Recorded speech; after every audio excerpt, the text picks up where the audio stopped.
Hey, this is Chris here at Larry H. Miller in Banff. I wanted to make this walk around video for you, showing you our 1999 Shelby sp360 Durango. This thing's pretty cool. I don't want to give you, too much of a history lesson on it. I'm guessing since you're inquiring about it, you probably already know quite a bit about these things, but they are super, super rare. A lot of people think they made right around 300 of these.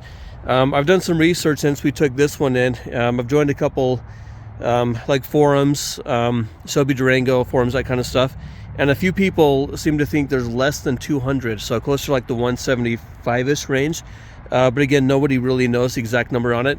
Half of those were supercharged and then half of those were four-wheel drive, so this one is pretty special. According to the previous owner, so I took this in on trade.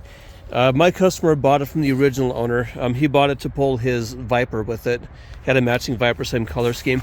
But apparently, he said at the time this was the only one with a factory tow package on it. So they may have produced a couple cents.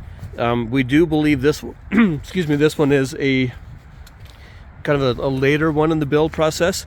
And then he had the serial number on this one matched that of his special edition Viper 2. So this one is number 379. Now, a lot of these are numbered out of sequence. Like apparently there's one that's as high as 399.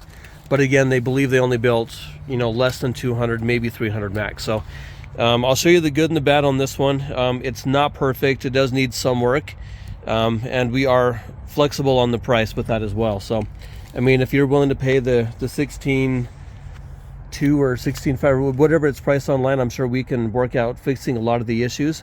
Or if you want to buy a little bit cheap and kind of take care of it yourself, that's something that we can definitely talk about. So one of the issues, the side skirt is coming off a little bit, needs to be re-riveted on. It isn't damaged, it's just the rivets are kind of pulling out of the body a little bit. It does have a little bit of a tear in the seat, which has been taped up. That is actually very easily fixed. There's that serial number 379. Okay, now this is the cold start. We haven't ran it since yesterday, so.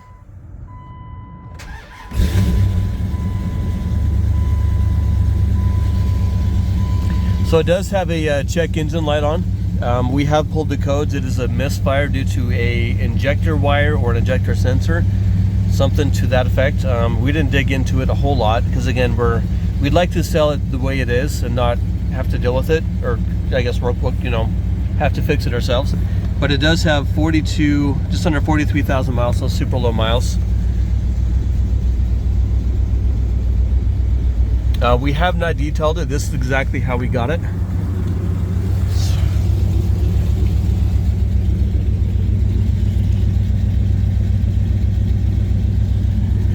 It does have a good sound to it. Let me pop the hood, show you underneath the hood.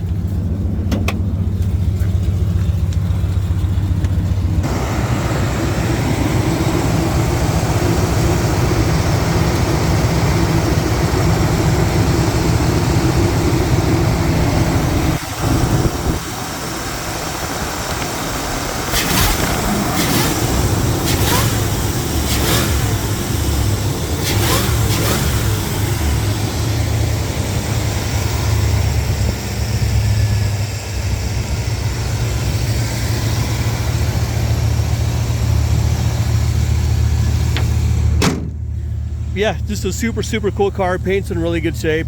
Tires are a little on the iffy side. They could be replaced. They're a little old and kind of hardened a little bit, but overall super cool car.